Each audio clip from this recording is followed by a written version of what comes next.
All right, let's look at this video. It's called Woman Doesn't Realize Her Tinder Date is a Killer by Dr. Insanity. Let's jump right into it. It's December 1st, 2018. CCTV records 22-year-old Grace and her Tinder date, Jesse, getting ready to leave a bar.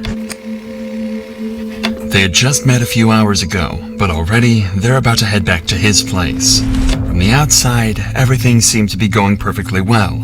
So well, in fact, that soon after they could be seen heading to a nearby hotel and up to Jesse's hotel room shortly after. Nobody could have expected that this was the last time Grace would ever be seen alive. And y'all been on Tinder? I have. The next day happened to be her birthday, and nobody was able to reach her all day, and the same was true even days after. It was like she disappeared off the face of the earth. Her friends and family quickly reported her missing, but to no avail. Meanwhile, Jesse was recorded on CCTV out and about, going up and down the elevator, carrying cleaning supplies, and what appeared to be a suitcase. A suitcase with contents that would shock everyone to the core. And what's even worse, the killer had another date lined up. And if the cops don't intervene and arrest him quickly, this girl, as well as countless others, could fall victim to this very same man. That was a player. Tell me what happened last Saturday. From the beginning? Yeah. At 5:37 p.m. on December 1st, 2018, Grace, who just finished a backpacking journey from England to New Zealand, leaves her hostel to meet Jesse. Meanwhile, Jesse is having pre-date drinks at a local bar, downing several beers before the date begins. Like 4 beers. In fact, as he leaves the bar, you can still see at least 4 empty bottles sitting on the table. Damn. They meet in a popular spot where there's plenty of people, making Grace feel safe while she meets her date for the first time. But this will be a false sense of security, as Jesse has no plans to try anything untoward in public. He's going to wait until they're alone. Suspecting nothing, Grace accompanies Jesse to a bar where they drink together for over an hour before they head for a Mexican bar at 7:15 for more drinks. And yet another bar named Bluestone Room around 8:30 p.m. This will be where Jesse tries his luck and sees if he can get a little closer to Grace. At 8:54, they share their first kiss. This is when Jesse takes a trip to the bathroom and where Grace sends her very last message to anyone, telling her friends that it's going amazingly well and that she just clicks with him so well. She's probably excited to spend the night with a man that she genuinely likes. She could have had no idea that instead, he was about to end her life in one of the most horrific ways possible. You gotta be careful. The next morning, Grace's phone starts to receive a ton of messages. It's her birthday, and there are plenty of friends who want to send her their best wishes. Each and every one of these messages goes unanswered. The first sign that something is wrong is at 8 a.m. when Jesse enters the very same elevator, this time on his own, throwing the camera a suspicious glance. If you think he's just getting the birthday girl a morning coffee, then think again. During that night, Jesse killed Grace by strangulation, and now he's going to try and do everything he can to cover up his crime, and he needs to do it quickly, because he's already got another potential victim lined up. By 8:07 a.m., Jesse is in town at... I hope we find out. I wonder if he did this on accident or he planned this murder. About to start the most eerie shopping trip possible. He starts at the warehouse on Elliott Street, where he buys a suitcase that he plans to hide Grace's body in. He checks out the width and depth of the suitcase to make sure it'll fit her, so he can dispose of her body before anyone can catch him. Then 25 minutes later, he makes his way to another store, where he buys a number of cleaning products that will be used to clean up the murder scene. Then he returns to his apartment for a number of hours, reappearing at 10:42 a.m. before he jumps in a taxi and Apex car rental where he rents a car. Seemed like he wasn't But it's what he prepared for does the murder. next that's truly shocking, and puts pressure on the cops to discover and solve his murder as quickly as possible. So there's a good chance he didn't prepare As Grace's this. body lies in the apartment, Jesse goes on a date with another girl he'd met on Tinder. Given that he has all the equipment ready to hide one body, it's speculated that he planned this to be his second victim of the day. As he arrives at the bar, Jesse is wearing exactly the same clothing that he wore the night before, possibly the same clothes that he wore when he killed Grace.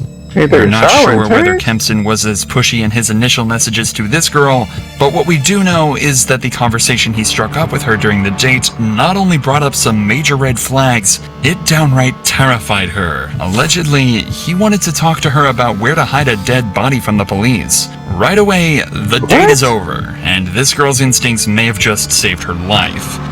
It's hard to imagine the horror that she would have felt when she learned the truth about the man she just walked away from, certain that he likely had the same fate lined up for her as he did with Grace.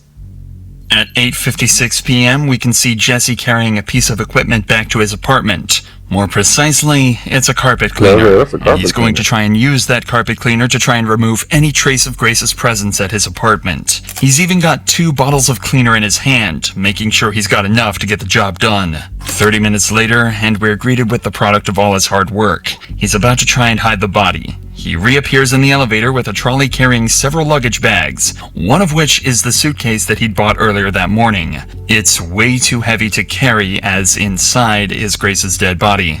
Of course, he can't walk through the streets with this amount of baggage, which is exactly why he hired the rental car. Minutes later, he's loading the rental car with all of the baggage, ready to make the next move in his attempt to cover up this murder, hiding the body in a place he thinks no one will find it. The next morning at 7 a.m., Jesse buys a shovel and heads back to his apartment, where he collects some clothing to take to the He just leaving a trail of evidence. He going to all these stores. You can see him buying suitcases, cleaning stuff, carpet cleaner.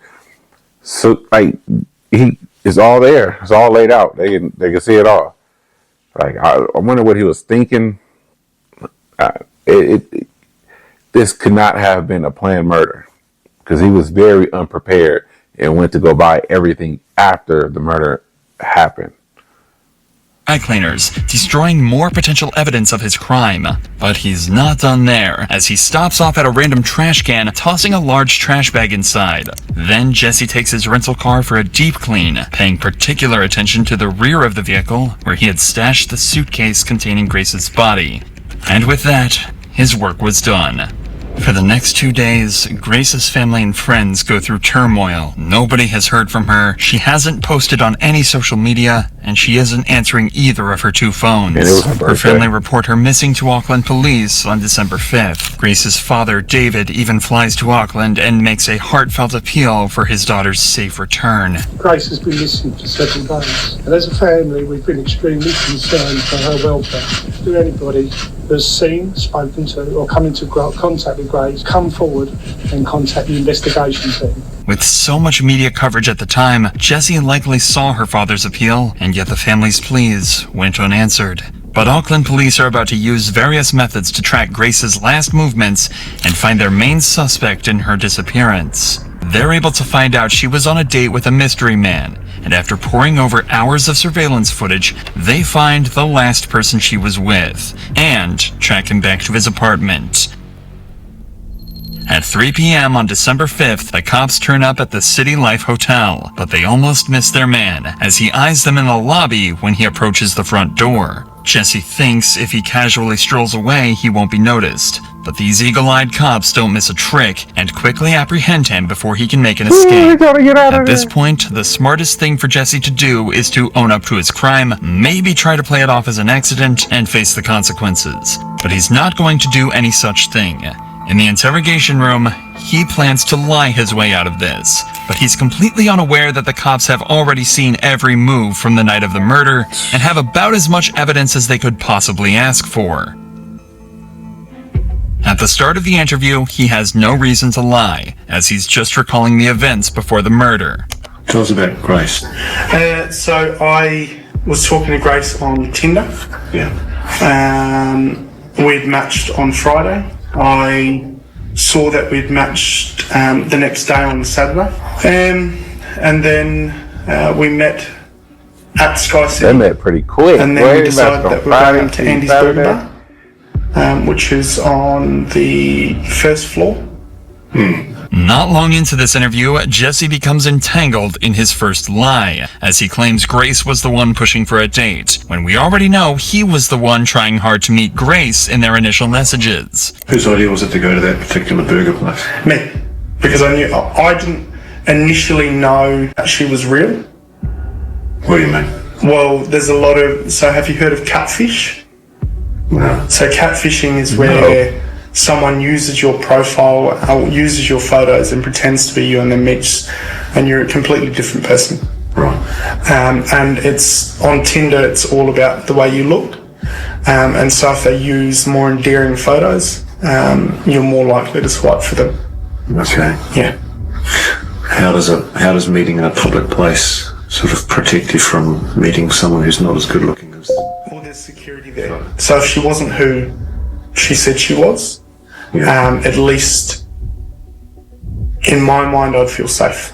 When Jesse is confronted with evidence from surveillance cameras, he continues to lie, digging a hole for himself that he's going to struggle to escape from. No.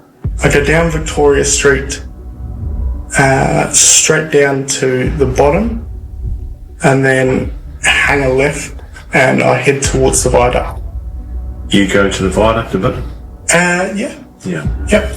You've kind of walked in a bit of a funny direction if you were planning to go to the viaduct. Well, it's the direction I normally go. Yeah. It's I'm just sort of saying, like, if you were planning to go to the viaduct. I normally go down Queen Street and then cross at the bottom of Queen Street, go through the containers, and then walk along the wharf. Yeah. Is there a particular reason you were going to do that? I feel safer down that way. The cop obviously suspects something strange here. Jesse's behavior and responses don't seem to line up or make sense at all, and if Jesse is lying, it'll only take a good few questions to throw him off completely. So the cop starts to apply the pressure, sending Jesse into panic. Actually don't know if she's been murdered or not yet. She may be alive and well. Okay. But she might also be dead. Okay? And it could be that you've done it. Ooh. Is he crying? Hey, I just want to ask a question. Have I been arrested for something I didn't do? You haven't been arrested, mate. Oh. Yes. Oh. He's not being arrested just yet, but Auckland police are convinced Jesse is either behind Grace's disappearance or is at least involved. And the more they investigate this case, the more evidence they find to suggest Jesse is the one responsible. It's not just the surveillance footage that helps solve this case. Remember the new suitcase and cleaning products Jesse bought the morning after? Well, believe it or not, they were all bought on Grace's credit card, as well as an extra night's stay at the City Life Hotel. In fact, it's very possible he paid for his second date on Grace's credit card. An extra day at the hotel should give Jesse time to clean up the mess, but it's going to take more than a carpet cleaner to get rid of the evidence. When police search his apartment, they find traces of Grace's blood.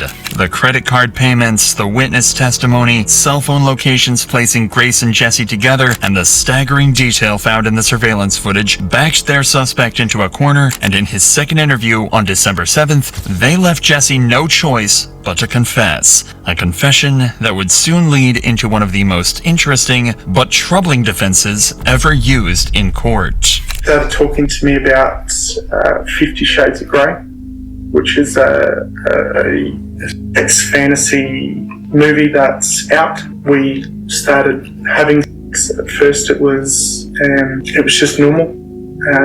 It was very placid. And then she asked me if we could get into bondage. And then all I remember is falling asleep in the shower. I need to stop. I need to go. Would you like some fresh air? Yeah, please. I was in shock. I didn't know what to do. Get fresh air. I went downstairs and it was just, I don't know, it was all over the place. I didn't believe what had happened.